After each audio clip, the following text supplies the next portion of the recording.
Type of adsorption देखी, positive and negative adsorption.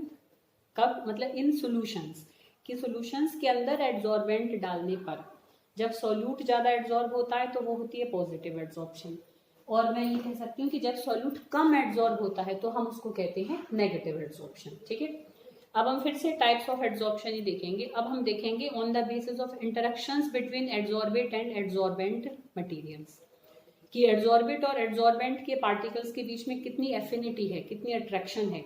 तो उस बेसिस पर हमारे क्या होते हैं, उस बेसिस पर हमारे दो टाइप के एड्जॉर्प्शन होते हैं, एक फिजिकल एड्जॉर्प्शन और एक केमिकल एड्जॉर्प्शन। ठीक है, ये इंपॉर्टेंट है बेटा, ये इसमें काफी आ जाता है कि ये difference between physical adsorption and chemical adsorption, या उसको फिजिजॉर्प्शन और केमिजॉर्प्शन भी कह देते हैं। ठीक है, वैसे सिंपल है कि जब एड्जॉर्बेट और एड्जॉर्बेंट के बीच में week van der Waals forces of attractions होंगी, मतलब ज्यादा अट्रैक्शंस उनके बीच में नहीं है, बस सिंपल वीक अट्रैक्शंस है वेंडरवाल फोर्सेस वाले। ठीक है, तो वो होगा फिजिकल एड्जॉर्प्शन। और जब एड्जॉर्बेट और एड्जॉर्बेंट के बीच में स्ट्रॉन्ग केमिकल बॉन्ड्स की ही फॉर्मेशन हो जाती है, जैसे कोई हाइड्रोजन बॉन्ड बन जाए, डाइपोल डाइपोल इंटरेक्शंस हो जाए, या कोई ऐसे मतलब थोड़ी बहुत कोवेलेंट बॉन्डिंग ही हो जाए, मतलब जब बॉन्डिंग की ही पॉसिबिलिटी उनके बीच में हो जाएगी, स्ट्रॉन्ग केमिकल बॉन्ड्स वाली अट्रैक्शंस जब उनके बीच में डेवलप होंगी, तो दैट इज केमिकल एड्जॉर्प्शन। ठीक है, तो जब वीक वेंडरवाल फोर्सेस होंगी तो वो फिजिकल एड्जॉर्प्शन, और जब स्ट्रॉन्ग केमिकल बॉन्ड से बनेंगी तो वो केमिकल एड्जॉर्प्शन। ठीक है बेटा, अब क्योंकि जो हमारा फिजिकल एड्जॉर्प्शन होता है उसमें वीक इंटरेक्शंस ही हैं, तो इसलिए वहां पर क्या होगा कि जो हीट रिलीज होगी फिजिकल एड्जॉर्प्शन में बहुत कम होगी, हीट दोनों में रिलीज होगी, because adsorption is always an exothermic process, but heat physical adsorption के केस में बहुत कम रिलीज होगी, जैसे लगभग हमारी हम कहीं कि भाई 20 से 40 किलो जूल के बीच में होगी। और जो केमिकल एड्जॉर्प्शन है उसमें हीट ऑफ एड्जॉर्प्शन की वैल्यू भी क्या होगी, हाई होगी, 400 किलो जूल तक भी चली जाएगी। ठीक है, जो फिजिकल एड्जॉर्प्शन है उसमें कोई एक्टिवेशन एनर्जी की रिक्वायरमेंट नहीं है, क्योंकि सिंपल कोई भी आपस में किसी के साथ भी वेंडरवाल फोर्सेस तो शो कर ही सकता है। ठीक है, जब एक को थोड़ी सी जरूरत है तो। ठीक है बेटा, तो हाँ, no requirement of activation energy है। बट केमिकल एड्जॉर्प्शन में क्या होगा कि दो चीजों को बनने के दौरान एक क्या है, मतलब जब वो दोनों आपस में बॉन्ड बनाने जा रहे हैं, तो जब कोलाइड कर रहे हैं वो आपस में एड्जॉर्बेट और एड्जॉर्बेंट के पार्टिकल, तो उनको कुछ मिनिमम अमाउंट ऑफ एनर्जी उनके पास जरूर होनी चाहिए ताकि उनका कोलिजन सक्सेसफुल हो। देखो काइनेटिक्स में किया था हमने। ठीक है, तो इसलिए वहां एक्टिवेशन एनर्जी की रिक्वायरमेंट होती है केमिकल एड्जॉर्प्शन में। ठीक है, अच्छा, फिजिकल एड्जॉर्प्शन टेम्परेचर के बढ़ाने से क्या होता है, कम होता चला जाता है, क्योंकि दो चीजें आपस में वेंडरवाल फोर्सेस से हल्की सी बंधी, थोड़ा सा हीट करेंगे तो वो आपस में उनकी बॉन्डिंग खत्म हो जाएगी और फिर से अलग हो जाएंगी। तो with increase of temperature physical adsorption decreases, और केमिकल एड्जॉर्प्शन में क्या होगा, टेम्परेचर के बढ़ाने से पहले तो वो बढ़ेगा पर फिर घटेगा।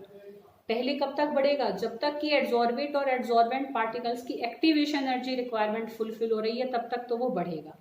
और जैसे ही एक्टिवेशन एनर्जी रिक्वायरमेंट सबकी पूरी हो जाएगी, बॉन्ड्स बन जाएंगी, उसके बाद अगर हम और टेम्परेचर बढ़ाएंगे तो फिर केमिकल एड्जॉर्प्शन भी घटेगा। ठीक है, प्रेशर का अगर हम इफेक्ट देखें तो फिजिकल एड्जॉर्प्शन प्रेशर के बढ़ाने से बढ़ता है, क्योंकि फिजिकल एड्जॉर्प्शन में देखो क्या होता है, ऐसे एक लेयर ऑफ पार्टिकल बने, हम और दबाव डालेंगे तो एक लेयर आके और अट्रैक्ट हो जाएगी, तो इस तरीके से कई लेयर्स हमारी एक सरफेस पर बनती चली जाती है जितना हम दबाव बढ़ाते जाएंगे। किस केस में, फिजिकल एड्जॉर्प्शन में। पर केमिकल एड्जॉर्प्शन में बेटा क्या होता है, लेयर ही एक बनती है, क्योंकि बॉन्ड बननी है, वो तो एक मॉलिक्यूल बना लेगा, अब दूसरे मॉलिक्यूल आकर कैसे बॉन्ड बनाएंगे, समझ रहे हो। तो इसके ऊपर प्रेशर का कोई इफेक्ट नहीं होता केमिकल एड्जॉर्प्शन पर फिजिकल एड्जॉर्प्शन प्रेशर के बढ़ाने से बढ़ता चला जाता है। केमिकल एड्जॉर्प्शन पे प्रेशर का कोई इफेक्ट नहीं होता। यहीं से अगर हम निकालें कि फिजिकल एड्जॉर्प्शन फिर मल्टी मॉलिक्यूलर लेयर्स बन जाती है, पर केमिकल एड्जॉर्प्शन में क्या होता है, यूनिमॉलिक्यूलर लेयर बनती है, बस एक ही लेयर बनेगी। ठीक है, फिजिकल एड्जॉर्प्शन में कोई सरफेस कंपाउंड्स नहीं बन रहे हैं, मतलब सरफेस पर कोई नए कंपाउंड की फॉर्मेशन नहीं हो रही है, बस दूसरा आके उस पर बस बैठा हुआ है। ठीक है, आ रही बेटा बात समझ में। बट इसमें क्या है, जब ये बॉन्ड ही बना लेते हैं, जैसे मान लो कॉपर के ऊपर ऑक्सीजन आकर एड्जॉर्ब हुआ तो कॉपर ऑक्साइड बन जाएगा, तो यहाँ पर नए कंपाउंड्स की ही फॉर्मेशन हो जाती है, तो यहाँ सरफेस कंपाउंड्स बनते हैं केमिकल एड्जॉर्प्शन में। और फिजिकल एड्जॉर्प्शन में कोई सरफेस कंपाउंड नहीं बनते। फिजिकल एड्जॉर्प्शन एक रिवर्सिबल फिनोमिनन है। मतलब क्या कि जब दोनों आकर एड्जॉर्ब हो गए पर जैसे हीट करेंगे फिर से अलग हो गए, ठीक है, तो मतलब डीजॉर्प्शन हो जाता है यहाँ बड़े आराम से। बट केमिकल एड्जॉर्प्शन में देखो एक बार जब कंपाउंड बन जाता है तो अब अगर हम हटाना भी चाहेंगे ना तो कंपाउंड हट के जाएगा, एज इट इज जैसे पहले एड्जॉर्बेट था बिल्कुल वैसे का वैसा एड्जॉर्बेट अलग नहीं होगा, तो वो इरिवर्सिबल फिनोमिनन है, ठीक है। तो ये कुछ डिफरेंसेस हैं हमारे किस किस के बीच में, एड्जॉर्प्शन और फिजिकल एड्जॉर्प्शन और केमिकल एड्जॉर्प्शन के बीच में, ठीक है बेटा, क्लियर। अब हम कुछ फैक्टर्स देखें which can effect the adsorption of gases bye solids. मतलब एक सॉलिड हमारा एड्जॉर्बेंट है और उस पर गैस आकर एड्जॉर्ब हो रही है, तो देखो कौन कौन से फैक्टर उनको बढ़ा सकते हैं, कौन कौन से फैक्टर उसको घटा सकते हैं। तो सबसे पहला फैक्टर हम देखें that is nature and surface area of adsorbent. देखो बड़ी सीधी सी बात है बेटा, एड्जॉर्बेंट अगर हमारा पोलर नेचर का होगा मतलब चार्ज दे रहा होगा तो क्या होगा हमारा, मतलब पोलर के ऊपर एक तरीके से क्या हो जाएगा। चलो उस चीज को हम जब एड्जॉर्बेंट का देखेंगे उसके साथ रिलेट करेंगे। पहले सिंपल देखो nature and surface area of adsorbent. देखो अब क्योंकि ये सरफेस फिनोमिनन है तो जिसका सरफेस एरिया ज्यादा होगा वो अच्छा एड्जॉर्बेंट होगा।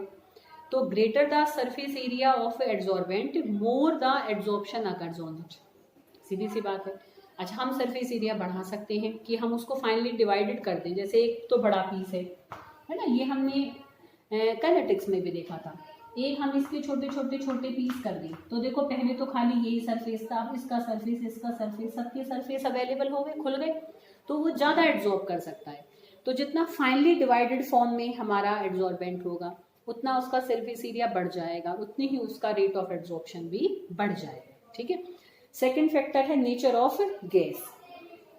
अब देखो क्या होता है बेटा, जो इजीली लिक्विफिएबल गैसेस होती हैं, मतलब जो गैस जल्दी से लिक्विड में कन्वर्ट हो जाती है, या मैं कहूँ जो पोलर गैसेस होती हैं, ठीक है। देखो बहुत सीधी सी बात है, देखो जैसे बेटा हीलियम है, नियोन है, हाइड्रोजन है, ठीक है बेटा, नाइट्रोजन है, तो इन पे कुछ चार्ज नहीं है, तो ये इतनी जल्दी जब हम दबाव डालते हैं टेम्परेचर कम करते हैं तो ये जल्दी से हम इनको लिक्विड में भी कन्वर्ट नहीं कर पाते हैं। पर जैसे अमोनिया है, SO2 है, CO2 है, तो तुम देख सकते हो उसमें डेल्टा नेगेटिव डेल्टा पॉजिटिव ऐसे सेपरेट होते हैं, तो जिनमें मतलब पहले से ही चार्ज है, तो जब हम इनको अगर पास लाना चाहेंगे तो जल्दी से एक दूसरे से अट्रैक्ट हो जाती है। तो अमोनिया बहुत जल्दी से लिक्विड में कन्वर्ट हो जाती है, SO2 भी, मतलब जो चार्ज्ड एक तरीके से हमारे गैसियस मॉलिक्यूल्स होते हैं वो जल्दी से लिक्विड में भी कन्वर्ट हो जाते हैं और वो ज़्यादा अच्छे एड्जॉर्ब भी हो जाएंगे।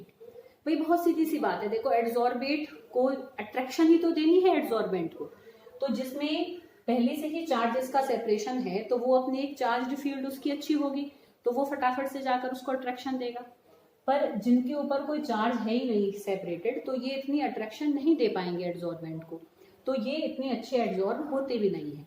तो जिनमें चार्जेस का सेपरेशन होता है उनको हम इजीली लिक्विफिएबल गैसेस कहते हैं, कि जो जल्दी से लिक्विड में कन्वर्ट हो जाती हैं, और जो जल्दी लिक्विड में कन्वर्ट नहीं हो पाती उनको हम परमानेंट गैसेस भी कहते हैं। तो हम सिंपल कह सकते हैं कि इजीली लिक्विफिएबल गैसेस का एब्जॉर्प्शन अच्छा होता है as compared to permanent gases. यहीं से एक बार एक क्वेश्चन क्रिटिकल टेम्परेचर से बेटा रिलेट होकर आया था, ये 11th में कराया तुमने। क्रिटिकल टेम्परेचर देखो बेटा वो टेम्परेचर होता है जिस टेम्परेचर से नीचे गैस ना रहे, समझ रहे हो। अब देखो जैसे अमोनिया है, मान लो, अब मुझे एग्जैक्ट वैल्यू याद नहीं है बेटा, इसका मान लो क्रिटिकल टेम्परेचर मैं कहूँ कि 300 केल्विन मान लो, ठीक है, पर इसका क्रिटिकल टेम्परेचर जाकर आएगा कोई 23 केल्विन, जस्ट मैं एग्जांपल ले रही हूँ, ठीक है, I am not sure about their values. तो तुम देखो इसका क्रिटिकल टेम्परेचर ज्यादा है, इसका क्रिटिकल टेम्परेचर कम है, मतलब 300 केल्विन पर ही ये क्या है लिक्विड में बदल जाएगी। वो temperature above which gas remains as gas, जिसके ऊपर तो गैस रहे पर जिस पर या जिसके नीचे गैस लिक्विड में कन्वर्ट हो जाए वो क्रिटिकल टेम्परेचर होता है। तो जब हम इन दोनों का टेम्परेचर डाउन करना शुरू करेंगे तो अमोनिया 300 केल्विन पर ही लिक्विड बन जाएगी, पर हीलियम जब तक गैस ही रहेगी उसका और डाउन 23 केल्विन पर जाकर वो लिक्विड में कन्वर्ट होगी।